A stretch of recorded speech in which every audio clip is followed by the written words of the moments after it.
Day to day news Bharat में मैं साक्षी चौहान आपका स्वागत करती हूं। Day to day news Bharat आपसे वादा करता है कि पूरी निष्पक्षता के साथ पत्रकारिता करेंगे। हमारा कोई भी पत्रकार किसी से कोई उपहार या विज्ञापन स्वीकार नहीं करेगा और ना ही किसी को ब्लैकमेल करेगा। हम समाज के दबे कुचले लोगों की आवाज बनेंगे। हम चैनल पर कोई ऐसी खबर नहीं दिखाएंगे जो लोगों को भ्रमित करने का काम करती हो। साथ ही हम लोकतंत्र के चौथे स्तंभ को मजबूत करने की कोशिश करेंगे। चलिए बात कर लेते हैं खबर की। हिमाचल प्रदेश में 108 और 102 एम्बुलेंस सेवा ठप हो गई है। C2 के बैनर तले एम्बुलेंस कर्मचारी यूनियन से जुड़े सैकड़ों कर्मचारी 2 दिवसीय प्रदेश व्यापी हड़ताल पर चले गए हैं। श्रम कानून को लागू करने, न्यूनतम वेतन देने और कर्मचारियों की प्रताड़ना बंद करने की मांग को लेकर हिमाचल प्रदेश 108 एवं 102 एम्बुलेंस कर्मचारी यूनियन ने 48 घंटे की हड़ताल शुरू कर दी है। ये हड़ताल 27 दिसंबर को शाम 8 बजे समाप्त होगी। हड़ताल के पहले दिन प्रदेश भर में एम्बुलेंस सेवा पूरी तरह से बाधित रही। शिमला, सोलन सहित सभी जिला मुख्यालय पर कर्मचारियों ने जोरदार प्रदर्शन किया। शिमला में नेशनल हेल्थ मिशन के प्रबंधक निदेशक कार्यालय और सोलन के धर्मपुर में मैट्स1 कंपनी के मुख्यालय के बाहर भी सैकड़ों कर्मचारियों ने प्रदर्शन किया। शिमला में यूनियन के प्रतिनिधि मंडल NHM के प्रबंधन निदेशक प्रदीप ठाकुर से मुलाकात कर उन्होंने मांग पत्र सौंपा। यूनियन ने चेतावनी दी कि यदि उनकी मांगों को जल्द पूरा नहीं किया गया तो वे आंदोलन और तेज कर देंगे।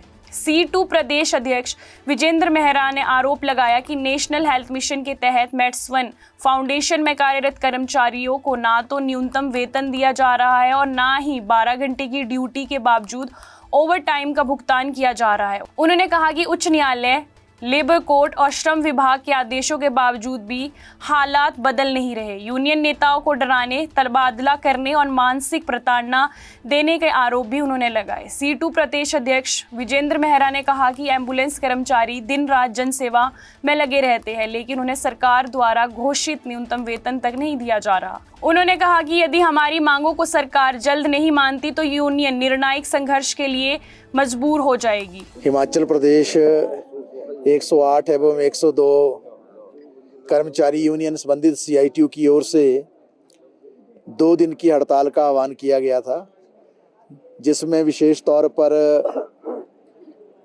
पूरे हिमाचल प्रदेश के जो 108 और 102 में जो कर्मचारी हैं वो पिछले कल रात से 8 बजे से हड़ताल पर चले गए हैं और लगभग 1300 के करीब ये कर्मचारी हैं।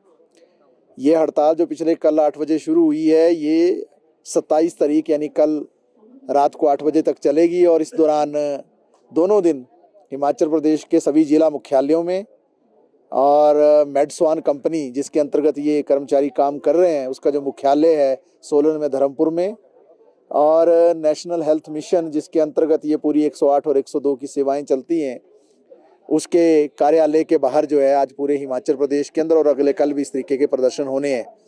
हम ये कह रहे हैं कि 108 और 102 के जो कर्मचारी हैं ये बेहद महत्वपूर्ण सेवाएं देते हैं, लेकिन इसके बावजूद इनका एक गंभीर शोषण हो रहा है। माननीय हाई कोर्ट ने आज से लगभग 5 वर्ष पूर्व इनके हक में एक निर्णय दिया था, जिसमें उस वक्त ये कहा था कि 15,000 कैश इन हैंड इनको मिलना चाहिए। EPF, ESI और दूसरे तमाम जो शेयर कटते हैं उसके कटने के बाद 15,000 रुपया कैश इन हैंड इनको मिलना चाहिए। और उसी वक्त हाई कोर्ट ने इस बात को रेखांकित कर दिया था निर्णय देते वक्त कि 6 महीने के भीतर जो है उपरोक्त जो भी मंच है या संस्था है इनके संदर्भ में वो इस पर निर्णय ले, और उसके उपरांत ही CJM कोर्ट शिमला ने 17,500 रुपया वेतन देने की वकालत की। मैं ये भी कहना चाहता हूँ इस यूनियन की ओर से और CITU की ओर से कि एक तरफ जो है माननीय हाई कोर्ट ने निर्णय दिया, CJM कोर्ट ने निर्णय दिया, और दूसरी तरफ हिमाचल प्रदेश सरकार का जो शेड्यूल एम्प्लॉयमेंट है हिमाचल के अंदर, उन शेड्यूल एम्प्लॉयमेंट में से एक शेड्यूल एम्प्लॉयमेंट जो पब्लिक ट्रांसपोर्ट को लेकर है, उस पब्लिक ट्रांसपोर्ट के शेड्यूल के अनुसार जो आज इन मजदूरों का वेतन बनता है 8 घंटे का, वो लगभग 16,000 रुपये से ज़्यादा 8 घंटे का बनता है। लेकिन ये कर्मचारी तो 12 घंटे ड्यूटी कर रहे हैं। 12 घंटे का जो कानून के हिसाब से डबल ओवर टाइम होना चाहिए था वो नहीं मिल रहा है। अगर उस शेड्यूल एम्प्लॉयमेंट के अनुसार ही चलें तो 32,000 इनकी तनख्वाह होनी चाहिए थी, वो भी छोड़िए। जो हाई कोर्ट ने बोला 15,000, जो CJM कोर्ट ने बोला 17,500, वो भी नहीं मिला। और तर्क ये दिया जाता है एनएचएम की ओर से और मेडस्वान कंपनी की ओर से कि ये निर्णय जो है मेडस्वान कंपनी कहती है जीवीके के लिए दिया, एनएचएम कहता है कि इस निर्णय के खिलाफ मेडस्वान हाई कोर्ट में चला गया है, तो इसलिए ये मैटर जो है सब जुडिस है, यानी कोर्ट के विचाराधीन है।